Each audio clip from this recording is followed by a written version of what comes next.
Hi guys, welcome to the video corrections for the week 5 spiral and Friday homework. Make sure you are making corrections for every problem that you missed.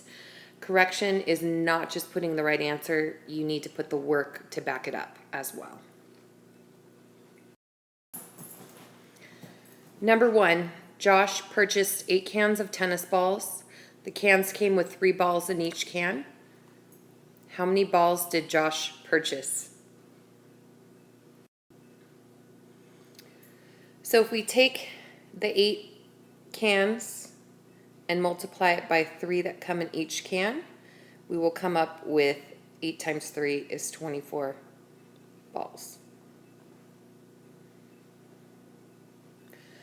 Number 2, write the fraction as a decimal. Use bar notation if the decimal is a repeating decimal.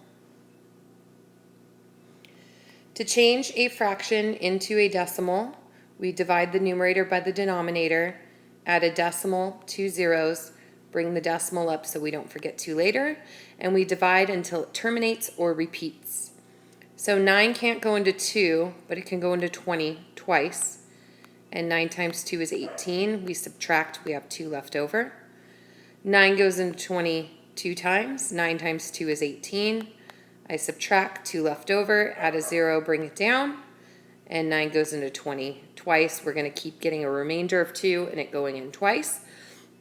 So writing this using bar notation would be 2/10 with a bar over the 2 to show that that is the repeating digit. Number 3, write each decimal as a fraction or a mixed number in simplest form. To write a decimal as a mixed number, we know it's going to be -3 and some fraction.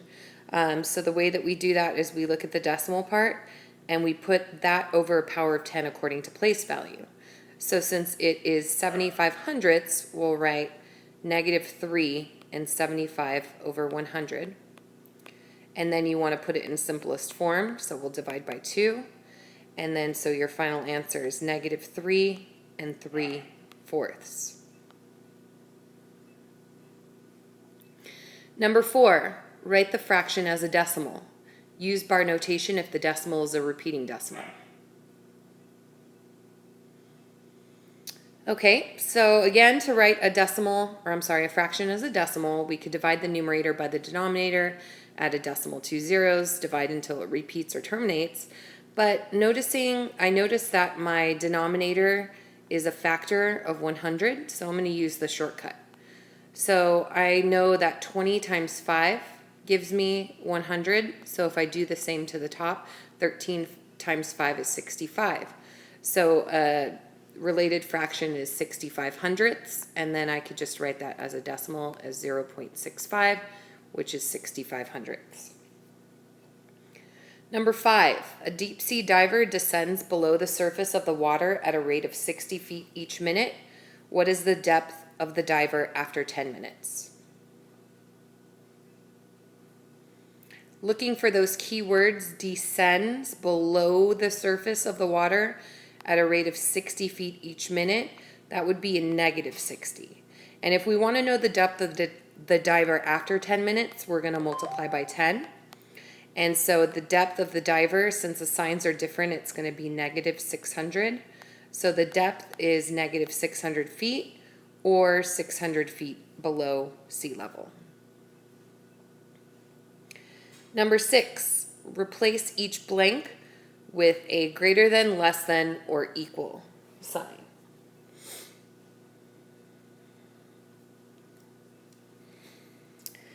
All right, so these fractions have different denominators. So what I can do is I'm going to come up with an LCD, the first number that 9 and 6 can go into, and get a common denominator and adjust the numerators, and then I will be able to just compare the numerators to see which is bigger or if they're equal. So 9 and 6, their LCD would be 18. So 9 times 2 is 18, and 6 times 2 is 12. And 6 times 3 is 18, and 4 times 3 is 12. So once I do that, I come up with them being equal. Number 7, write each decimal as a fraction or mixed number in simplest form. To write a decimal as a fraction, we put it over power of 10 according to place value. So since the 6 is in the hundredths place, we'll write it as 16 hundredths. And we could definitely reduce this by dividing by 4. 4 goes into 16 4 times, and it goes into 125 times. So 4/25. Number 8, replace each blank with a greater than, less than, or equal to make a true sentence. So we have -8/11 and -10/11. So our denominators are the same, so we could just compare our numerators. Have to remember though, we're comparing negative numbers. So if this was on a number line, here's 0, here's -1. -8/11 would be about here, and -10/11 would come after. So that means -8/11 is greater than -10/11 because it's less negative. Number 9, the basketball team lost their last 6 games. They lost by a total of 48 points. Find their average number of points lost relative to their opponents. Keywords and phrases. The team lost their last 6 games and lost by a total of 48 points. So if we want to find the average number of points lost relative to their opponents, they lost 48, so we could do -48, and we could divide by the 6 games. And signs are different, so it's going to be a negative, and then 6 goes into 48 8 times. So it would be -8, or you could say a loss of 8 points per game.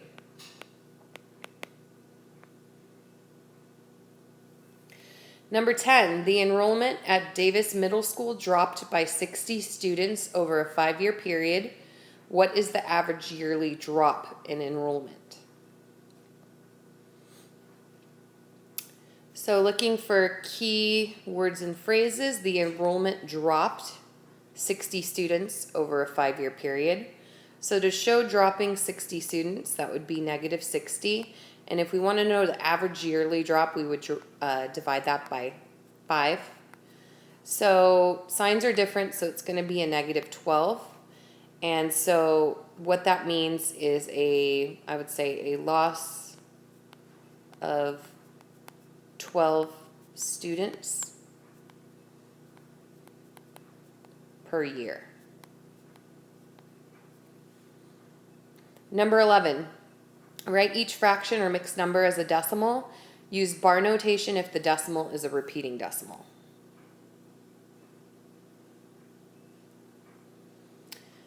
So to make a fraction into a decimal, I'm going to divide the numerator by the denominator. I'm going to add a decimal, 2 zeros, bring the decimal up so I don't forget to later. And I'm going to divide until it repeats or terminates. So 5 actually can go into 8 one time. And that's 5, and we're going to have 3 left over, bring down the 3.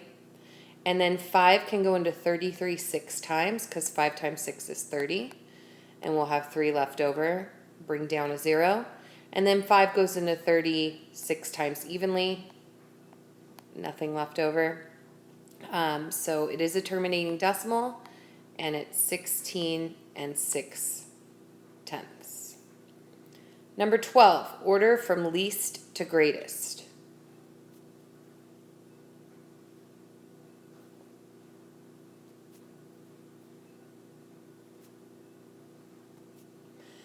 All right, so we have 2 fractions and a decimal. I'm going to convert them all to decimals because I think it's easier to compare place value than having to get all 3 fractions to have the same common denominator. So 3/5 is equal to 0.60. 2/3 is 0.6 repeating. And then we have 65 hundredths. So if we want to go from least to greatest, smallest to biggest, the tens place doesn't tell me anything, but when I get to the hundreds place, it tells me everything I need to know. 0 is the least, 5 comes next, 6 is third. So rewriting, we want to rewrite it in the original form.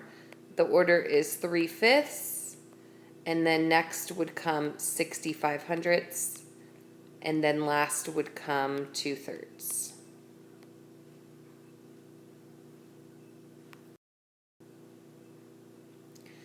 Flip your paper over, make sure you have the following in front of you. Again, make sure you're making corrections for every single problem, and that means putting the work that goes with it, not just the correct answer if you make a mistake. Number 1, find the area.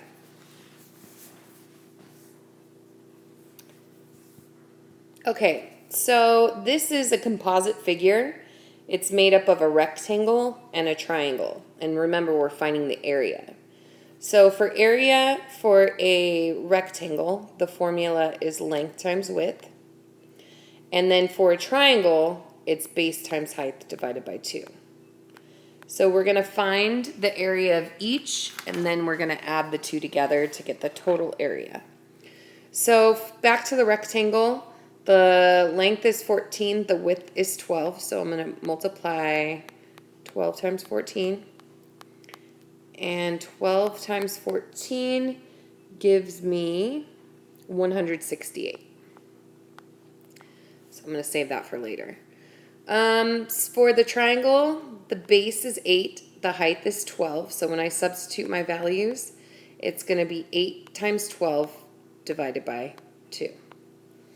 So to make my numbers a little bit smaller, I'm going to take half, the 2 is going to become a 1, and then I'm going to divide 8 by 2 and get 4. So it's going to be 4 times 12, which is 48. So last thing I want to do is I'm going to add 168, running out of room, 168 plus 48, and that'll give me the total area, and the area is 216 centimeters squared. Number 2, find the perimeter. So this is an octagon. Octagons have 8 sides, and again, we're finding the perimeter, which is the distance around the outside. So I could use the formula side times 8, and then I substitute 5 for the side, and 5 times 8 is 40 inches. Number 3, what are the 2 formulas we can use to find the area of a triangle? For area of a triangle, we can use base times height divided by 2, or we can use 1/2 base times height. Number 4, the perimeter of a hexagon is 144 feet. What is the length of one side? Okay, so this is one of those problems where we are given the perimeter and we want to know one side. So a hexagon has 6 sides, so we could find the perimeter is side times 6. So 144 equals 6 times the side. So I need to figure out what times 6 gives me 144. So to figure out what that is, I could just divide by 6, which is the opposite of multiplication. And then I will get that the side is 24 feet.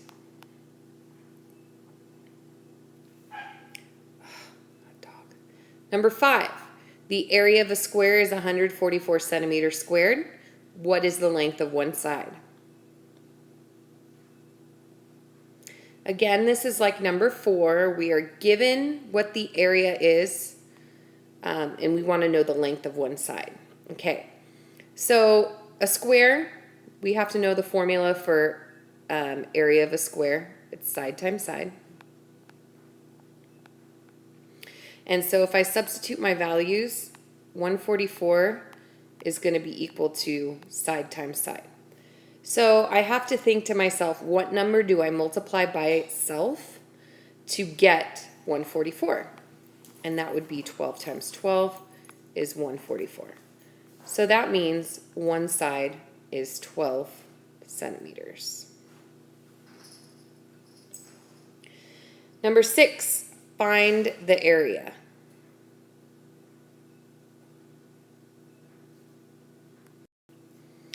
Okay, so again, remember we got to pay attention to what we're looking for. We're trying to find the area. This is a composite figure. It's made up of 2 rectangles. So we could divide it a couple of ways. I'm going to do it this way. So I have 2 rectangles.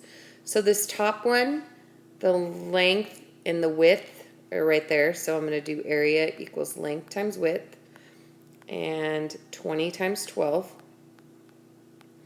And then 20 times 12 is 240. Now for the other one, this here, it's 34 by 8.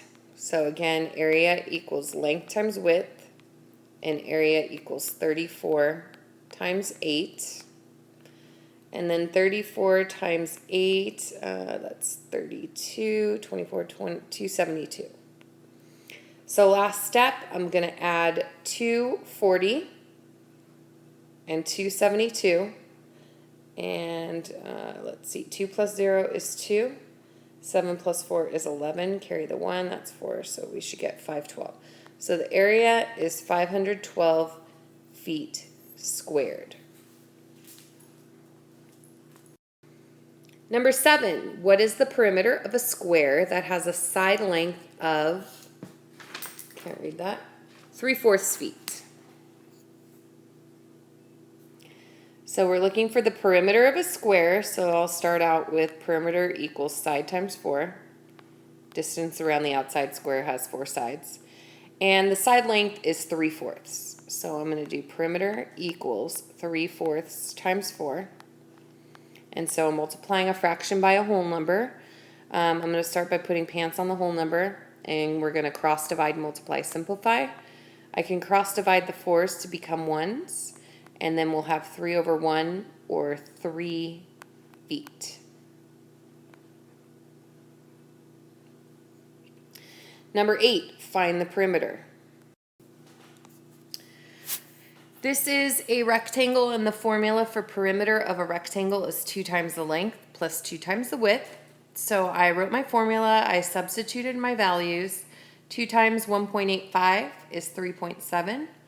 And 2 times 2.20 is 4.4. And then I add those two together, and I get 8 1/10 centimeter for the perimeter. Last one, yay, number 9, find the perimeter. All right, so another rectangle. Perimeter is 2 times the length plus 2 times the width. So we're going to do 2 times 1/2 plus 2 times 2/3. So the 2 times 1/2, 2 halves make 1 whole. And the 2 times 2/3, you can't cross divide, so you're just going to multiply across and get 4/3. So this would be 1 4/3, but we want to simplify that to a mixed number. 4/3, 3 goes into 4 once with 1 left over.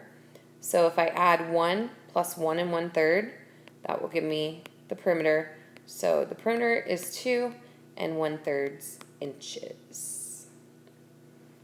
And thank you for watching the video and making your corrections.